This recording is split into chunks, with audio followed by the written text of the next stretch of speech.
What's up, my good peoples? Welcome to the Be Transformed podcast, where we're talking about ideas that stimulate wholesome thinking into identity, purpose, vision, and action. I am James Anderson. With me is Logan Eaton and Carolyn Anderson. My Hello. good peoples, what's happening? Hello, hello. Hello a That's all I couple got. times. What's happening with you? No, I asked you. What's happening with you? I answered with a question. My bad. Nothing is happening with me. So I went immediately to the follow-up question, Yeah. which is what is happening with you? It's all happening, baby. It is all happening. Nice. Sweet. Well, today, tomorrow, whatever you're listening to this, we're talking about the tempering process. So, the tempering process, kind of the definition for the tempering process, is seeking out weakness to ensure strength. So, Miles Monroe talks about this process in his book, potentially called The Fatherhood Principle or The Principle of Fatherhood. One of those. You get there either way. Yeah, you get there. And anyways, he's talking about how the Romans and the Greeks would use this process of tempering to make swords for battle. So they would heat up the steel until it got red hot. And when it gets glowing red, you can actually see inside the metal. And what you're looking for in the tempering process is little black spots, or black spots in general. And the black spots are where the molecules in the metal are like spread apart. And where they're spread apart, the integrity of the metal is weaker. So when you find these black spots, you put the sword on the anvil and you beat the black spots until they disappear, because essentially all that force is causing those molecules to come closer together, and so essentially strengthening that weak spot. So you do that for a little bit, and then you douse it in the cold water. Cold water makes the steel hard, but then they would do the process again, and you would be looking for these black spots. And so you do this process over and over until there's no more black spots. And at this point, then the sword has been tempered and it's battle ready. Right? And just this process of tempering was like vitally important. Like, you would never use a sword in battle if it wasn't first tempered, because you have no idea if it can withstand the fight. I mean, you don't want to go into a battle and not know if your weapon's going to last or not. And yeah, it's just kind of interesting thinking about this tempering process and kind of relating it to life, and how trials are kind of like the tempering process, where trials kind of heat up your faith and your belief and your confidence, right? They heat it up. And it's like in times of trials, it's like, what do you do? Like it can kind of show some weaknesses, right? Where maybe you get into fear, you get into doubt, you get into identity crisis. I mean, do you cast off all of your confidence because something happened that you weren't planning on, or, the day didn't go right, or somebody cut you off, somebody ran into you, somebody got sick? It's like all of a sudden, do you freak out, or do you stay stable? Do you stay strong? Do you stay confident and sure of where you're going, who you are, what you're capable of, who God is? Right? It's like the trials kind of bring in the test of faith. But it's like in First Peter, he's talking about your faith. Through these trials, your faith is proved genuine, right? That it's actually real, right? It's like that proverb in the proverb in Proverbs that says, if your strength fails in hard times, then how strong was it? right? How strong was your strength if it failed you when you needed it most, right? That the whole point of strength is not only just to have it in good times, but to be able to bear up under heavy load. Yeah, what do you guys think about that? Just remember that one verse that we talked about that one night about if you Give a mouse a cookie? no no, like if you can't run with men, how can you run with the horses? If you can't find your way on the open path, how can you find your way through the thicket? Something like that. Yeah, if you stumble in the safe country, how could you Yeah. manage in the thickets of the Jordan? Yeah. Yeah. If men tire you out, how could you run with horses? Yeah. Yeah. So I like the analogy. Extremely accurate. It's easy to forget like the finished product though. The finished product is this beautiful sword or whatever the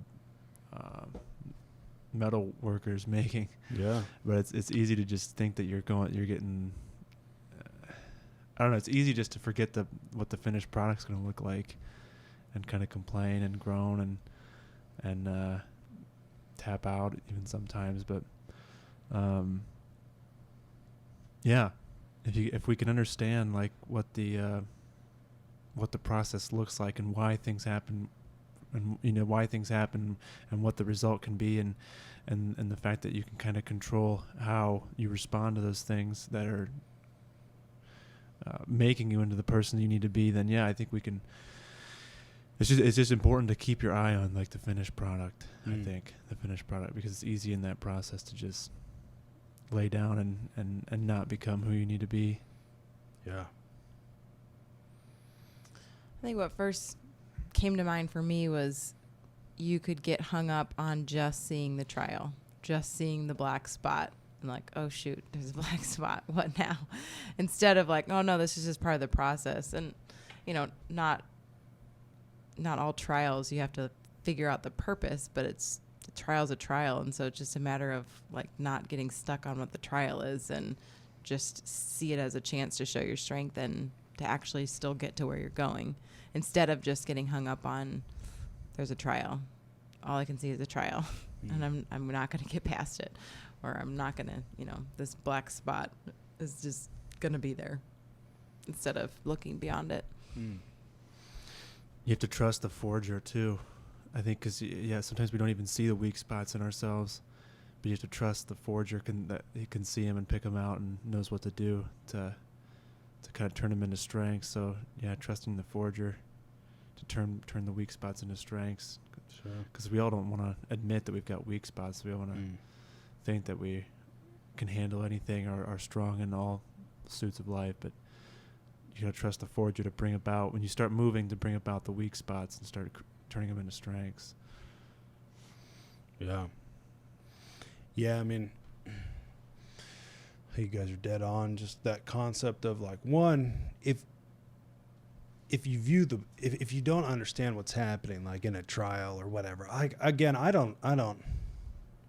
think trials are just a byproduct of life, right? I mean, a lot of people are like, what's God trying to show me in this moment?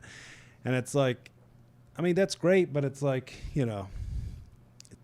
it's life and stuff happens, right? So it's the concept that like you have the ability to dominate the trials or the struggles or the work, the effort that it takes to get to where you want to go. You have the ability to dominate it. You have the ability to charge uphill, with epic endurance, with an epic attitude, with tenacity that pulls other people with you, right? You have the ability to get after it.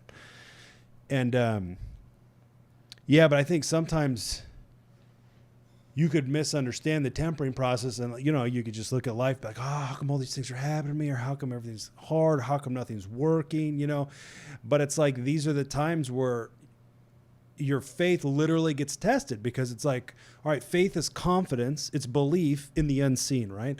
So your vision that you have of God, the picture of the future that you see, all right, faith is belief that that picture is going to come true. So when you find yourself in a situation that doesn't look anything like what you saw, like getting chucked in a cistern or being chased by the king, the current king, of which, you already were anointed, right? And you're running away from this king who's trying to kill you. When the situation doesn't look anything like what you saw, right? Your faith is tested, and like, are you going to keep believing? Are you going to hold on? Are you going to keep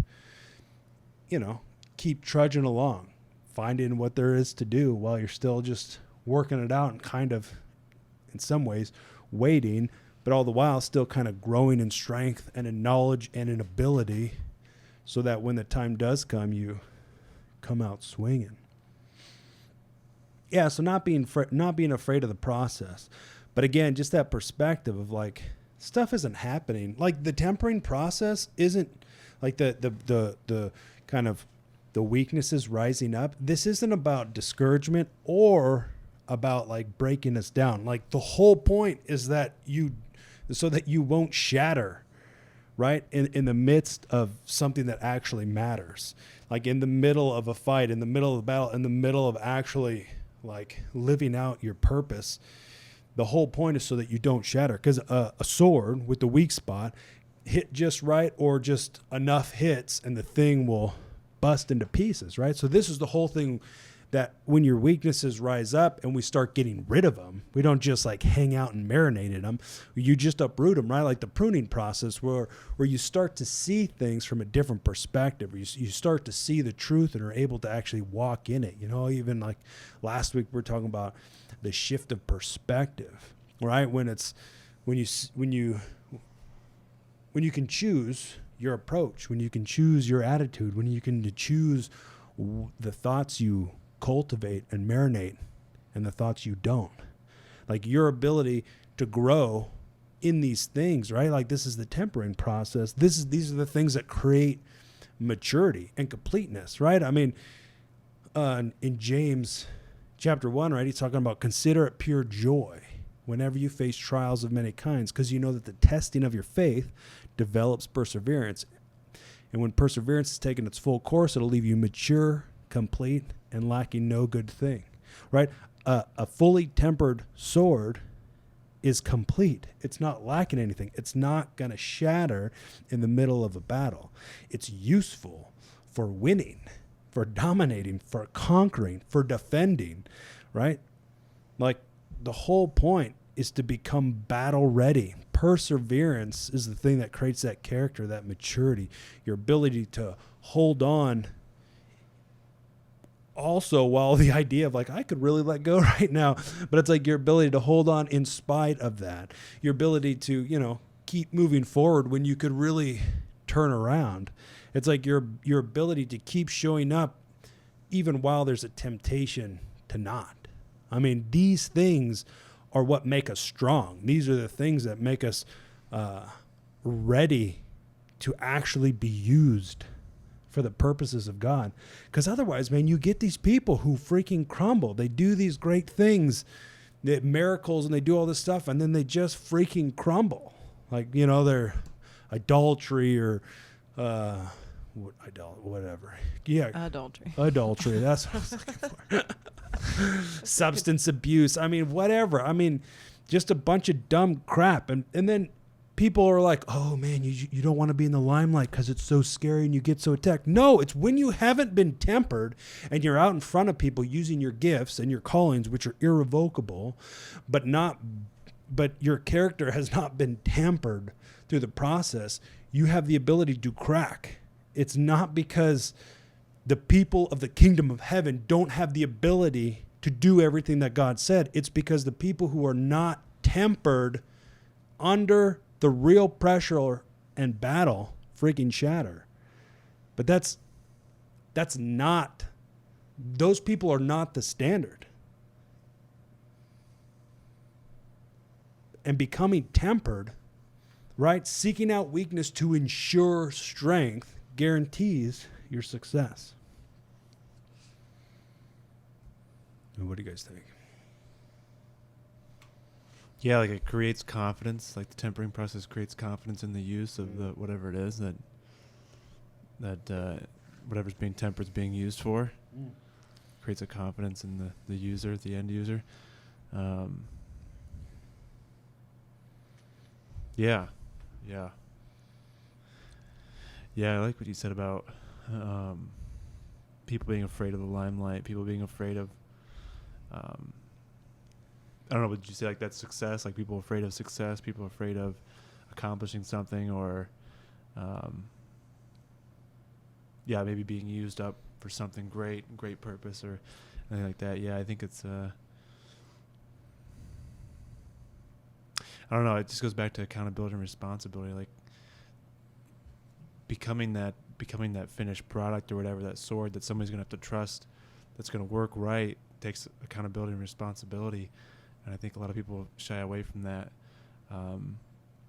because it would be easier just to become an ornament that gets put on the shelf. Yeah. And you just sit there. Useless. Yeah. And that doesn't take any accountability or responsibility. It'd just be easier to do that. So yeah, I think, what did I say? What was the first thing I said? Oh, it puts confidence. It puts confidence in the user. Like the tempering process puts confidence in the user, because when somebody says, yeah, this has been tempered, right? Yeah. Okay. Yes. Not like tampered with, like. Not tampered. Okay, tempered. Not to be confused with tamping or tamperine. Okay. Or tambourine. When somebody creates a tambourine. Yes. You beat it 5 times. But the tempering, when somebody says, yeah, this is tempered, then the person using it, whatever it is, knows like, okay, I can use this. When somebody says, yeah, we put it in the heat and put it in some water, but I don't know. Yeah. Hopefully it works. Right. You know? It's like, oh, okay, I'm not buying this, or I'm not whatever. Yeah. So yeah, that whole process ensures confidence in the user, what it's being used for. So when you get to a point where it's like, the culmination of these years of building up to this, and there might be a little bit of fear, a little bit of worry of like, okay, what's going to happen? It's time to put my money where my mouth's at. You can kind of, when you know you've been tempered, you can have confidence that you're going to be able to work through whatever comes. Yeah. Well, I think that's that experience. It's like, which is, I think, happens to that tempering process in life, where through the trials and just through whatever, through your ability to grow in awareness, to understand faith, and to grow in maturity, through that process, it's like you've been through some things. And it's like, so, I mean, the whole point of like a tempered sword is so that you could use it in battle. Meaning, so like you're still going to find places to go uphill. You're still going to find struggles and loads to carry. But it's like, like your training kind of sets you up to succeed. Yeah. I mean, yeah, go ahead. Yeah, I was just thinking about that old experience and then the awareness piece. It's the awareness that comes in experience. And then, just personally, it's like when you go through a time and you realize, I mean, I used to struggle with insecurity a lot more and second guessing everything that I said or did. And once you start to become aware that that's the thought that's going through your head, you see it as a weakness instead of just an acceptance of who you are. But until you're aware of it, you don't know to change it. Sure. So just that piece of, just when you're talking about being aware, when you have to go through the process to become aware of what's actually there, but you can choose to stay there, or you can allow that awareness to lead you to where you really should be. And so I think, just the process of working it out and becoming aware of where those weaknesses are, and not to, like you said earlier, not for discouragement, but that awareness piece is really like, it's a gift. You become aware so that then you can actually do something with it instead of being stuck where you were. Yeah. And so just in the mindset of, anything you might be struggling with or any weakness that you might become aware of, then you can actually recognize it and make a change instead of living there. Yeah, absolutely. Yeah. Awareness creates freedom as a step number one in being able to change. If you're not aware that it's there, well, why would you ever think to change it? And if you don't believe it can be changed, then, you're shutting the door because a lot of people have awareness, I'm anxious, I'm a worrier, I'm this, I'm that. And then the conclusion is made that that's just the way I am. But it's not. I mean, so that awareness is step number one, right? But then the conclusion is, no, the reason why you can see it is because you now have a choice to choose whether or not you want to keep living in it or not. And it's like your choice will determine if you're going to go down the path of maturity or kind of stay in infancy, which nobody's meant to stay like a baby. Nobody's meant to stay in seed form. It's supposed to mature. Is that a baby right there? Speaking of babies. Oh my gosh. That's all for me, folks. Yeah. Yeah. I was even thinking about like military peoples, military training. You know, when you think about going into battle, I mean, the whole thing, right, about military is to prepare for battle so that if and when, you know, you go, that you're ready. So you do all kinds of training. I mean, you do weapons training, you do tactics, you do, you know, physical training, mental training. Like there's all these aspects, right? And so they also have tests. You have tests in your proficiency, right? So that you make sure that you're good to go. So you test, if you will, you test to see if there's weakness to ensure strength. Because if there's weakness, and you're going to work on it to build that up, right? I mean, if you're constantly off on your aim, all right, well, let's dial that in so that when you actually go to battle, or if you go to battle, you're fully prepared. Opposed to, you probably just work it out. Wait, no. Like you would train intentionally and you would test to make sure that training stuck, or that it's working, or that you're understanding or digesting it, or you're able to put it into practice. And if not, then there's just some more training that's involved, right? And this guarantees your highest percentage of success when you're proficient and when you test. So it's not... This isn't like a concept of like, oh, I'm not good enough. And this also is not a concept of like, I'm not good enough until like I've got the stamp of approval that I've been fully tempered. I don't think that's a thing. I just think there's a tempering process that happens, and I think it probably just keeps on happening. But it's just like but the more and more mature we get, the more and more, you know, you choose what you do. I think the more self-discipline becomes a real thing, the more focus you're able to give to your purpose, to your vision, to your call, you know, to training yourself and the people around you to continue to be strong and help other people become strong. I mean, as people of the kingdom, we're supposed to be strong. Like it's you, like this whole process is about becoming strong. Like we're meant to be strong.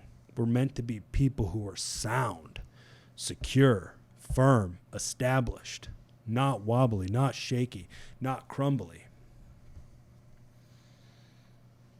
Right? Yeah. I mean, that's like build your house upon the sand or upon the rock, the foundation. So you don't, yeah. It's all maturity.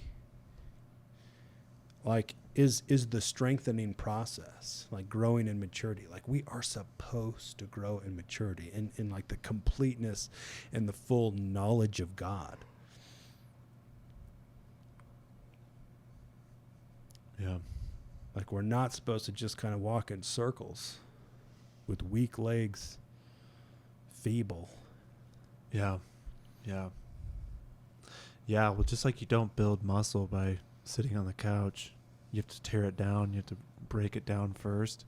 Like you don't become a strong Christian or a strong whatever just by, you know, going through whatever motions, going through whatever routine you've been going through because you're afraid to take a chance on something, or because it looks like too big of a risk, or because it seems like it's going to be a lot of responsibility or whatever. It seems like any time to build any kind of strength on any analogy, something has to be broken down and then repaired.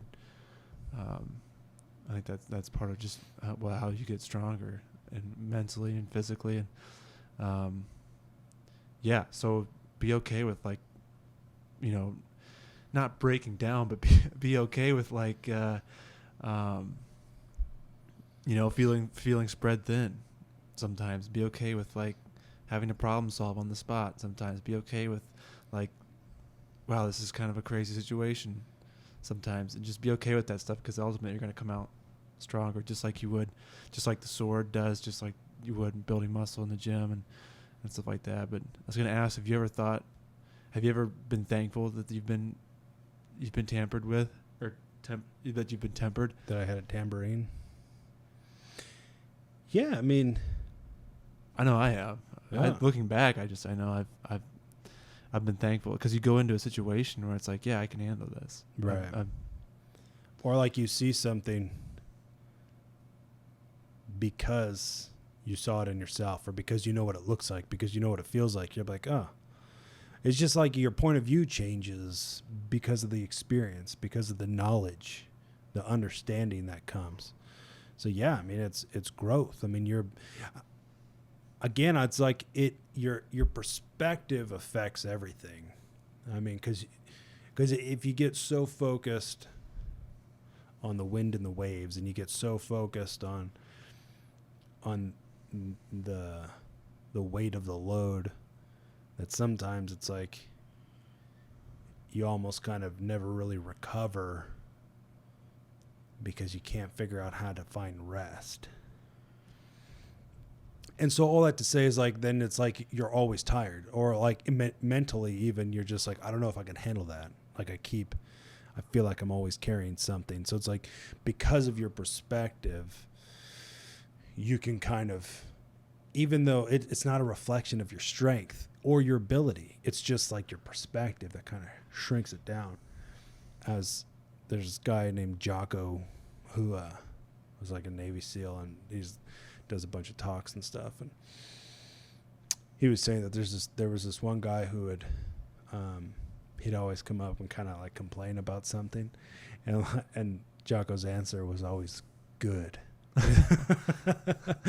It's like, I don't know, he just gave a bunch of like examples, like, we didn't get the high speed gear that we wanted. He's like, good.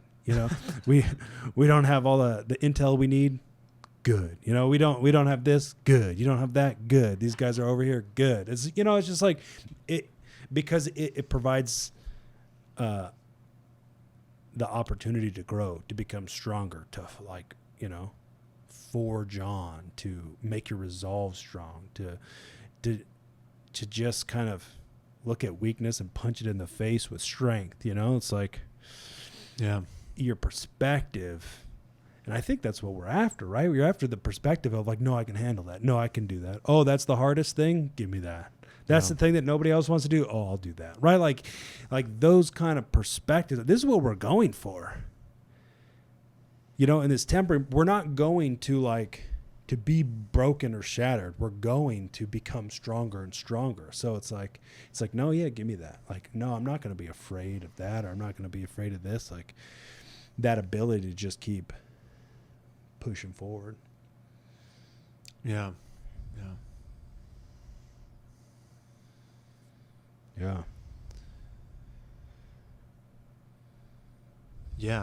Decision making too.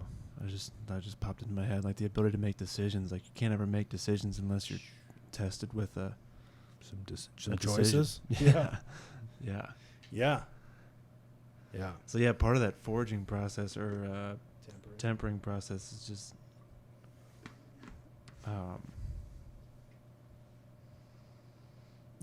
problem solving, decision making. Those things are things that I think we'll never be perfect at, and never have enough tempering. Like, they're always being tempered, I think, just problem solving and decision making. So yeah, I think it's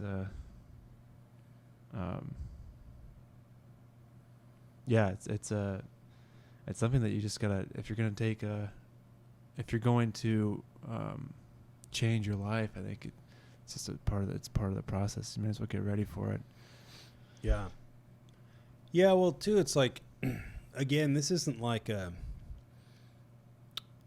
I'm going to sit back and do nothing until like this process is complete. It's like there's some things where it's like you need the right environment to grow. There's certain aspects, I think, that require a certain kind of environment, right, to be stimulated. I don't know. There's some analogy about forest fires and how the fires somehow, I don't know, there's some seeds or something that don't open up without the extreme heat, or there's something beneficial that creates more life in the forest fire, right? But it needs it needs the fire for that to happen. And so in the same way, it's like you don't want to be afraid to jump into things. It's like there's some things that we just need to jump into. You're not going to be fully prepared. You're not going to be comfortable.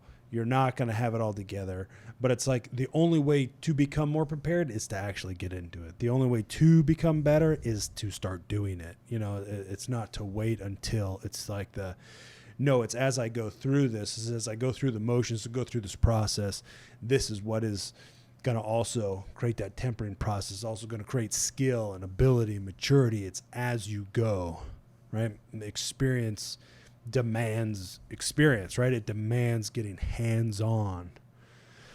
So don't be afraid of jumping in. This isn't like a sit back and relax. This is like engage in life and become stronger. Like, don't crap out, don't tap out. When it gets hard, learn to dig deeper.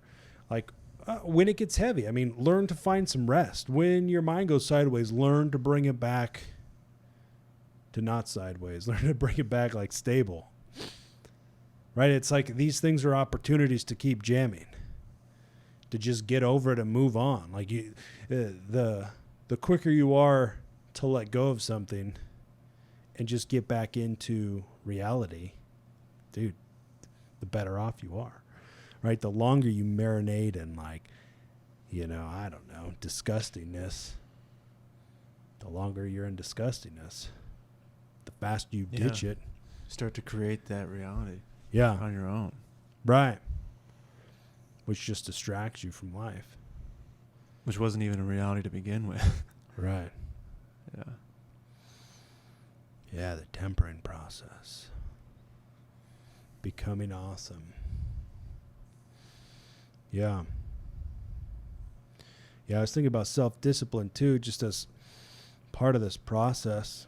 Self-discipline is defined as the ability to control one's feelings and overcome one's weakness. The ability to pursue what one thinks is right despite temptations to abandon it. Right? Self-disciplined is the ability to control your feelings and overcome your weakness. Well, that means you need to put yourself in such a position where your weakness rises up, but then you overcome it. It's Chris Valentin. It's like you can't overcome what you don't confront. And it's like there's some things where you need to show up where it's a little bit terrifying to actually overcome it. But yeah, this tempering process is for real. We're created to be strong, sure, and confident. Right? The tempering process warms up, heats up that confidence to prove it's trustworthy, to prove that faith is genuine and strong. Right? You will be found proven genuine, right? Because we are people who actually believe. We're the people of God. My good peoples. Until next time, peace! Guys, thanks so much for sticking around. If you're new to Be Transformed, make sure you subscribe and then hit us up at teambetransformed.com, where you can find everything you need to live a life that says all day, I keep it cultivated. If you're not sure what that is, make sure you check out the video and then join the movement. Until next time, peace!